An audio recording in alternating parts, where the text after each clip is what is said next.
This is the part of the video where I come up with a clever intro to say hi, but unfortunately my brain just decides to say it's out loud just in this very blank way. Hey, hello everybody. It's been a bit since I made a video, like it's about 2 months I think. Hopefully I didn't get the time wrong there.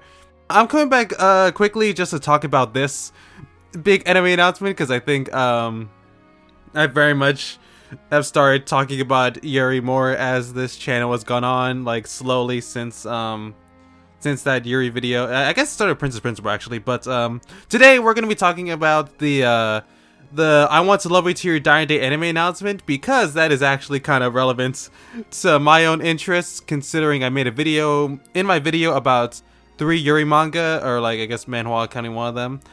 Kimi Shino was one of them, and it's a series that I like a lot. So with the anime announcement, I just wanted to talk about this for a bit and just give a bit of my impressions of what to take away from it so far. So as I've said, Kimi Shino, or I Want to Love You to Your Dying Day, I'll probably flip-flop between the two. It's a manga that I really like a lot. I read it about a year ago at this point, and you know, I love the art. The premise is very fun. It should, like, when I say the premise out loud, just like a magic school and like fantasy Yuri, it should sound generic, but personally I found it to be very distinct in how Kimi Shino told its story. Like the art and paneling definitely helped. The actual like themes present at play, what the story was actually about, was very interesting and like captivated me a lot as I read it. And you know, I could go into all this I went into all this in my Yuri video if you want to watch that and just see what this whole series is about in a more in-depth manner than what I'm going to be covering right now. But point is, like, I remember waking up Sunday morning and just seeing this announcement and kind of just losing my mind a bit, because oh my goodness, it's been a wild ride lately, because we have been getting a good amount of Yuri announcements for like anime series. There was Moon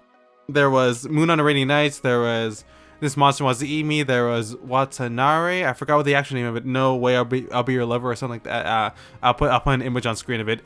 that's the one I don't know. And then recently we've also been getting some drinking Yuri, I think, that's getting an anime. And then we got Green Yuri, which is cool. That's really all I gotta say about it. But this is the latest announcements that really appealed to me a lot, as I've said. And wow, the trailer itself was phenomenal, for lack of a better term. Like I know it's a pilot film. This is not gonna be these are not actual clips from the anime. But this was one hell of a first impression for them to give us. I have not been this wowed by an anime like trailer since the Wedge Hat Atelier anime announcement, which I'm still so excited for.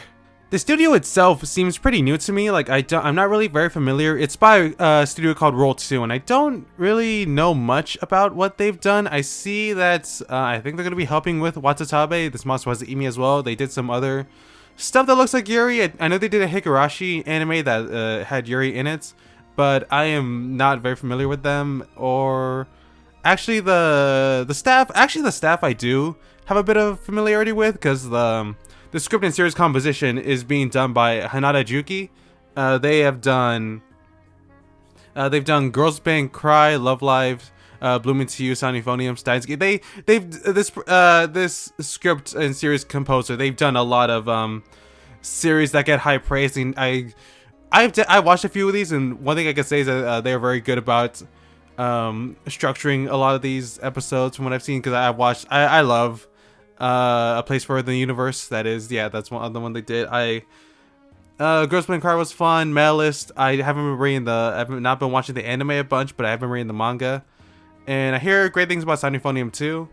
And the director seems like they've worked on some major anime. Like, I don't see many like episode director roles from when I looked them up, but they do seem to be a part of like a good few popular anime. Like they were part of My Hero Academia, Oshinoko, Karen Tuesday.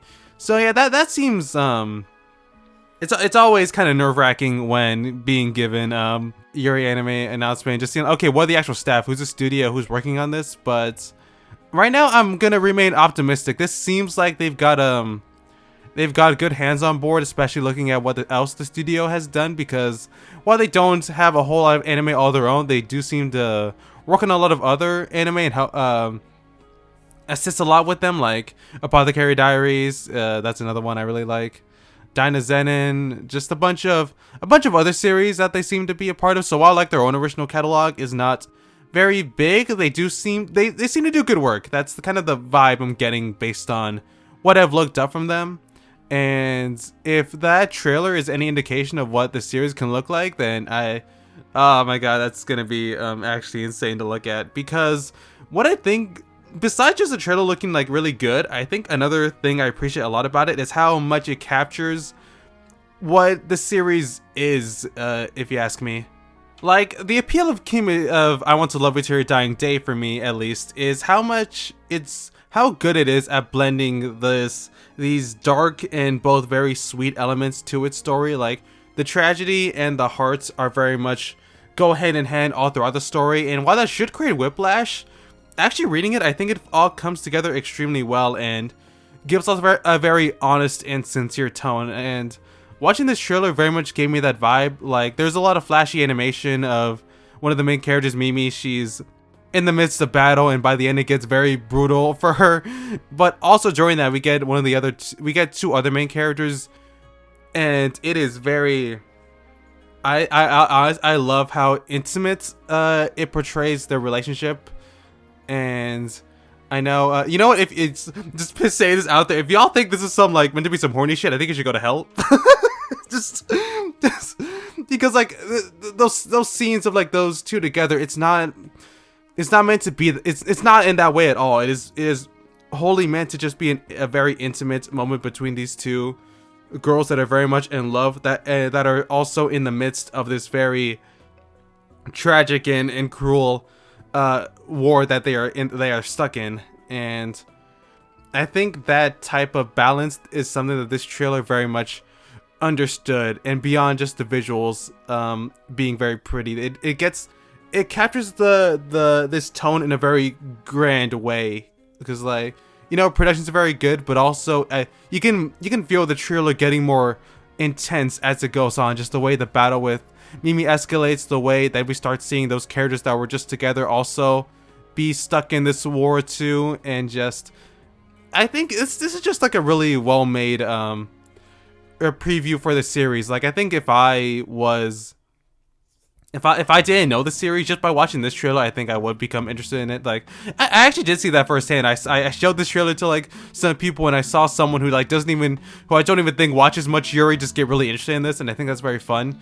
Because this is the kind of series I think if it takes off, this is one that I believe can get really popular with people. Like, this is the type of, like, make it your personality kind of show or type of series, if you ask me. Like, if it's placed into the right hands and is given the time to breathe and let its popularity grow, I think this could be a very successful anime in a number of ways. Like, I'm not an expert on this kind of thing, but I just think this series does very much have a lot that people will appreciate or be big fans of.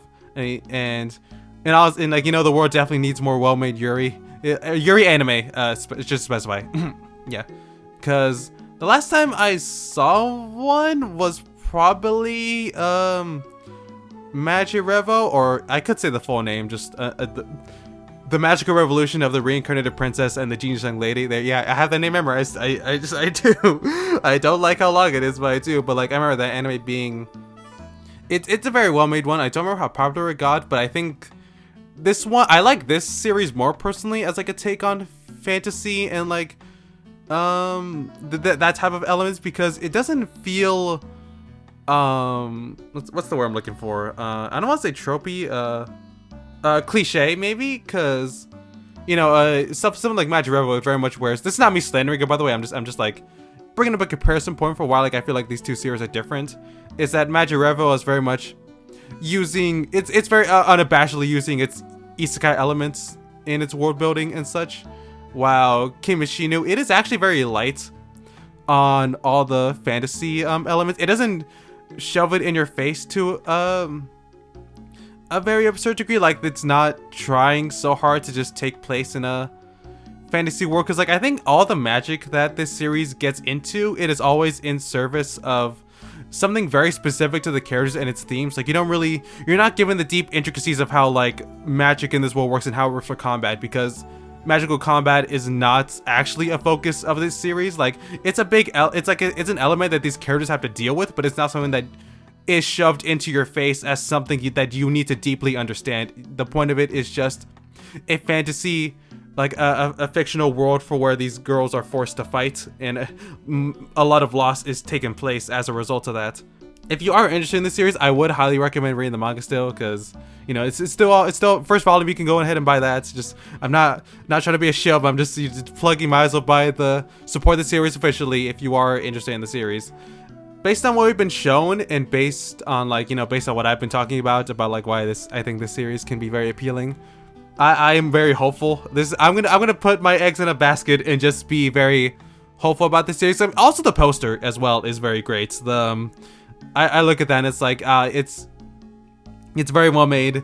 I like how it's capturing the art style, because like these designs are often drawn pretty simple and that post like that. I'm interested to see how detailed it makes its characters throughout, because they could also, because there's a lot of very cute little panels in the series, and I wonder how they're gonna go about depicting it, since because of how simple the art can be. I think it makes the more exaggerated like expressions in the series feel more at home and less out of place compared to the detailed art, if you ask me.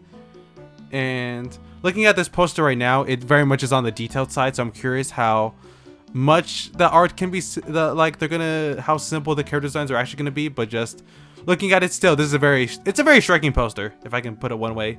The VA casting as well, from what I've seen of it, seems very solid. They seem to got a lot of big names on here that do very good performances, and I am very much looking forward to seeing how they bring these characters to life. I mean, just based on what I heard in the actual announcement trailer, it all seems solid. And if they're like, in my head, if they're getting like names like this, I hope that the actual production is able to match it, because I know I said I'm putting bags in a basket, but I'm also getting my brain can't help being scarred by Whisper Me a Love Song, and that's how much of a disaster that anime turned out, as unfortunate as it is. So I think ever since that anime happened, I have just been like, I've been very cautiously optimistic about Yuri anime and such, because it's like I know that was probably like a very special low when it comes to anime, just anime production just going to absolute hell. But it's so hard not to look at that after looking forward to it, and just being like, yeah, I'm not gonna try to get my hopes too high, but I think for this after nearly a year, I think it's okay if I get my hopes just a tad bit high for this one. But yeah, I think I basically got out everything I want to say. I've enjoyed I Want to Love It Here and Die and Date a lot, and this anime trailer blew my mind, and for what I gather, it seems to have wowed a lot of people, and that is very cool to see this series get that kind of attention, because whenever I saw Yuri anime announcement stuff, I never really saw this series get. I swear, I don't really see this series get talked about much when it comes to maybe just my own circle. Maybe it probably is just my own circle, but I never see this series talked about a whole lot. And seeing this anime announcement, seeing people get more in the know about it has been making me happy personally. And I hope this momentum continues to ride whenever this series gets, we get more info about it and when it actually releases. And based on just this being a pilot, I assume probably next year. But whenever it will happen, I will most likely watch it, and I may talk about it more in the future. So with that, I think I should end this ramble here. I probably kept y'all long enough. I'm probably gonna make another video soon about more Yuri. That's basically my niche at this point, if that's acceptable to everyone. So with that being said, thank you so much for watching, and have a good day. Bye bye.